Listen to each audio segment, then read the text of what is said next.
Okay, tell me when the video starts. All right, it's starting. Okay, so I'm going to talk about being a pirate and the history of wild pigs in the United States, specifically Texas, where we're estimated to have 3 million wild hogs roaming the countryside, marauding, causing $52 billion worth of agricultural damage in Texas every year. So this pig, I'm going to pretend like I'm a conquistador because I'm a pirate. Got my peg leg. I made, it's Halloween tomorrow night, or the next night, Tuesday night. Today's Sunday. So I made this knife, I made this peg leg, all this stuff. But the most interesting thing is that I can tame this wild boar and walk him around. And so this, I think, is really pirate appropriate because the pirates, the conquistadors, the Vikings, everyone who was a pirate would carry these. They would take, in the 16, 17, 1500s, they would take these domestic pigs. They would take domestic pigs on their ships, and wherever they would dock, they would let them go. They would let these domestic pigs go, and they would have babies, and they would go wild and populate really quickly and be a food source on whatever island the Spaniards or the conquerors would land on. They left pigs as a food source to breed. So Texas, the first hogs that were released in Texas were released by Hernando de Soto in 1539. He landed in Texas and he released domesticated pigs. Those domesticated pigs bred in the wild, and they regained wild characteristics. They went from being domesticated to wild. They went feral.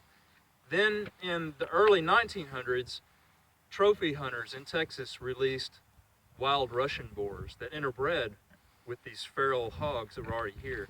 And so this is the product of that. And so this here is Wilbert, and he likes to be scratched behind the ears like that. And he likes to talk to me. Maybe he didn't like that. Do you like that, buddy? Usually he likes it. He likes to root around in the dirt, but he's only 8 months old, and so he's gonna get a lot bigger. He is a boar. And he was trapped on the Red River, and he was very wild when he was small, but now he's tamed down quite a bit, as you can see. But I feel like it's appropriate for me to make a video with him in it because it's Halloween. I've got this neat costume. So who would have what kind of animal would have been on the ship with a pirate from the time period that this dress and costume represents? Probably a pig very similar to this. Anyway, since I'm here, I'm going to show off some stuff. I've got this Bowie knife that I made. It was made illegal to carry knives with blades over 5.5 inches long in 1871 in Texas. And then this April, after 146 years, it became legal to carry these big knives again. Anywhere, in public, pretty much, except certain places like schools and churches. So I'm enjoying the freedom. It's a real pirate-friendly policy. Some of you may have questions about my leg here. This is just a wooden, it's a real complicated leg actually, but it's got a wooden peg right here that I carved the snake into. Got a sword. Got a conquistador sword right here. I'll show you guys.